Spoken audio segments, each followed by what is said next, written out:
All right, guys. Welcome back to the finals. This is the finals of the PMC Season 2 Battle League Tournament. And today, my opponent is a familiar opponent. We fought him before, I believe it was week 5 or so. Jonathan of the Oregon Duckletts.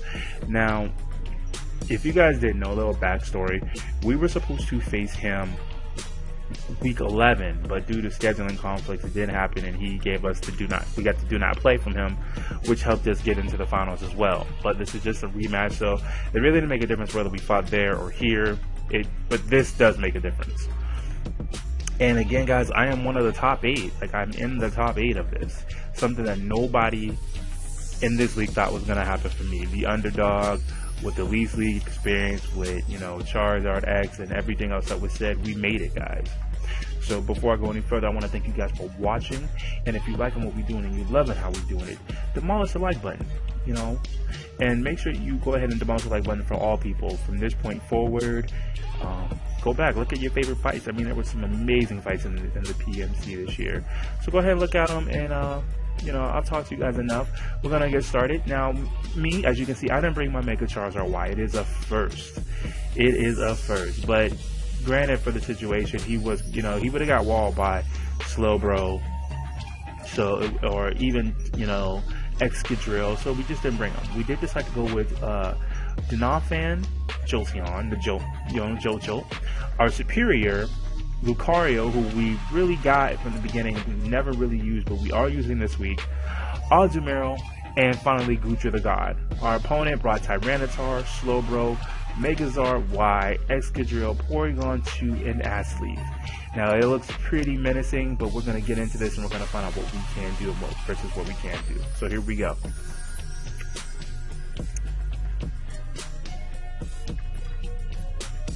Alright, so we're up against Jonathan, and he begins things off with his Asleaf.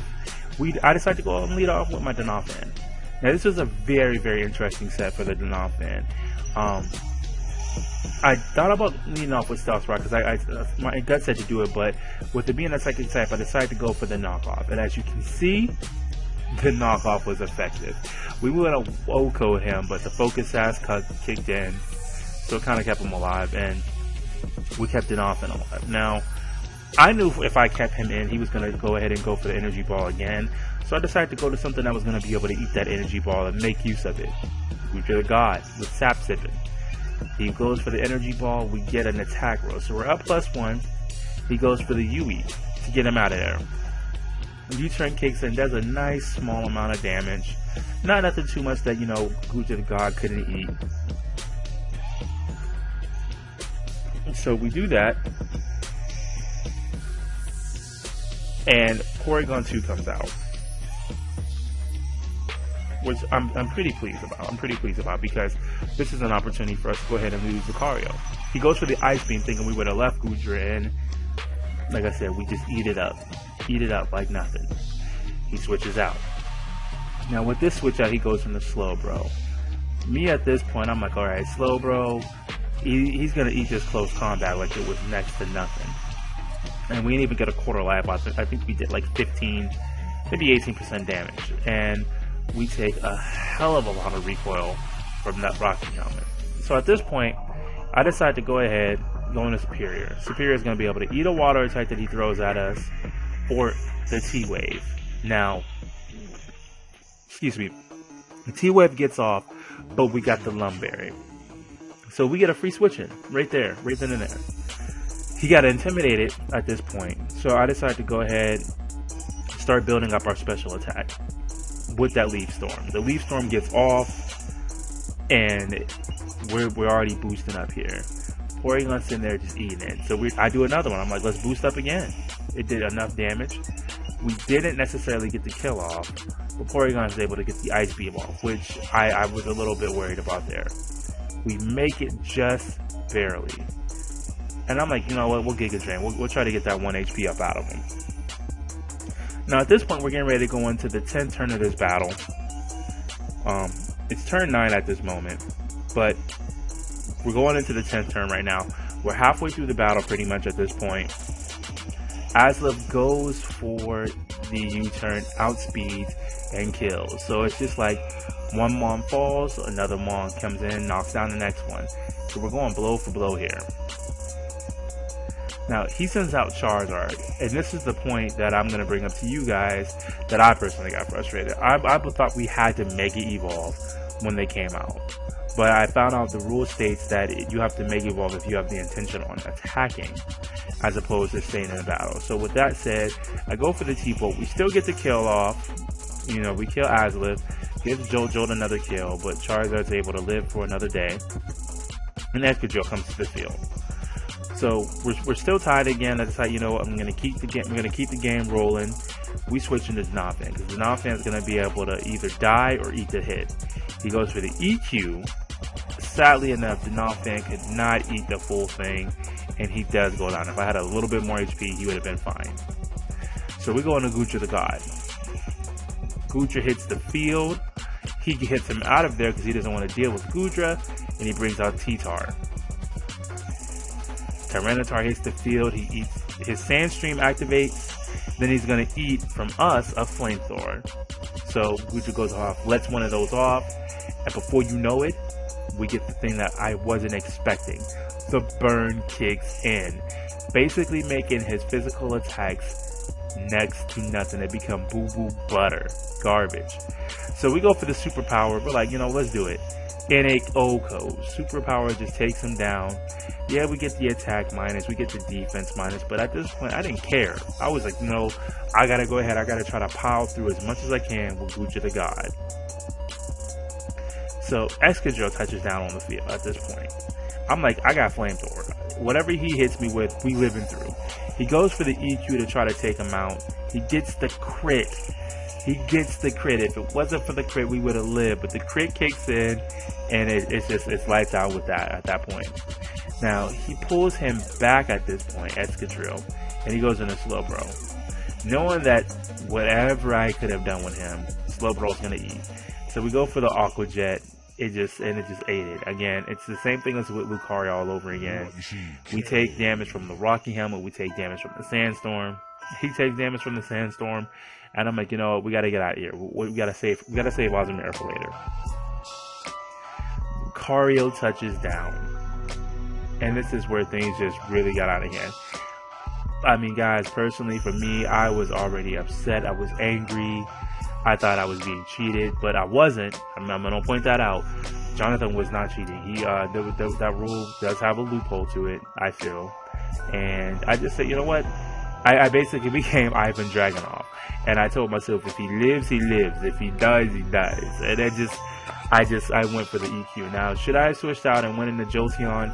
Yes, because I probably could have scared him off, and he wouldn't have got this much of a boost on. But at this point, I decided, you know what, I'm just gonna go for it. You know, I just was over it really. Slack off kicks in, and all the damage that we've done becomes next to nothing. Literally next to nothing. So I go for the EQ again. We're on turn 20 out of 28 turns. He takes the damage like a champ. He calms minds it. And at this point, I think he was at like +3, +4, something along those lines. It was crazy. The Sandstorm's gone, so I don't have that extra boost damage going on. And I'm still EQing away like it's making a huge difference. And it really is just not. It's really just not.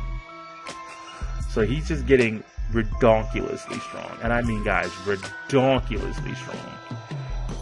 And he already has a hell of a defense. As you can see, he's eating the EQs like they're next to nothing. Literally next to nothing. So we reach turn 23. And I think this is where he goes on the offensive with the Mega Slowbro. No, he's trying to heal up. He's trying to make sure he's at perfect life.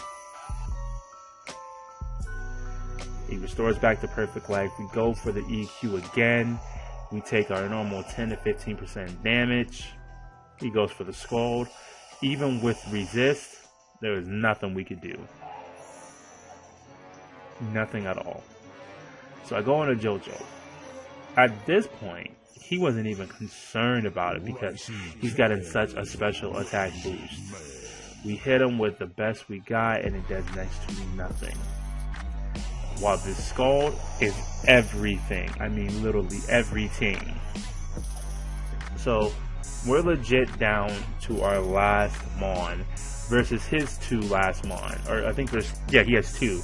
Slowbro, and he has Charizard. Now, we eat that with Azumarill. We didn't get the burn off. We go for the play rough. We hit with it, connect with it. It's a KO. We get him out of there, but the Rocky Helmet hurts us pretty bad. We're in the last turn. Charizard touches down on the field. It's his last Mon. He Mega Evolves. He's got a speed boost over us. He's got the sun backing him, so our water moves are literally next to nothing. It's like going to the beach on a scalding hot day and picking up a pail of water, of ice cold water, and throwing it in the pool. It does nothing. It does literally nothing. He hits us with the solar beam, and that's all she wrote. Even at full life, Azumarill wasn't living that. And that's it, guys. That's the battle, pretty much in a nutshell.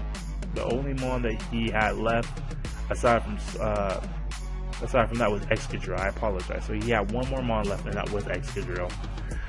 And that was that. You know, we got to the finals. So, you know, yay, kudos, we made it. However, we weren't able to pull through. We just weren't able to pull through. Like I said, I got unfocused. And, you know, that it happens. But we still came, we gave it our all, and we made it. So for all those who believed in the Shinryu Pikachus, thank you. I appreciate you guys. I really, truly do. But I hopefully know you guys will come out and you will support us as we evolve into the Kamiryu Greninjas. If you haven't seen my update video, it is in the channel. The link will be in the description below. Check it out. It's going to tell you where we're going, where we've been, and go over a bunch of things that, you know, I really feel we'll go over on our channel. This is a PMC video, you know, it's for our league play. And as much as I love this league, I am grateful. And before I let you guys go, I want to let you guys know three things. First and foremost, I appreciate you guys supporting through the losses, through the wins, everything. Secondly, I want to thank the PMC commissioner, Jay Specs, Tyler of the Cleveland Lancers, our week 1 opponent, for allowing us to partake in this and really helping me step up my game. If it wasn't for you guys and the PMC and all the opponents here, we would not be at the strength level we are now, where I feel we can take on another team name and we can do 10 times better. And finally, lastly, I want to thank every person who I battled in this league. Win or lose, you guys have helped me on a personal level and on a more intimate level, because you've helped me realize what I have inside of me is more than just battling. It's more than just old experience. It's the strength of character to be able to smile and go forward. So I want to thank all you guys for that. And if you guys made it this far in the video, say hot shoe in the comment, I guess. But that's all pretty much. I've talked long enough. I want to thank you guys for watching. And again, if you like what we're doing and you love how we're doing it, demolish the like button. Peace.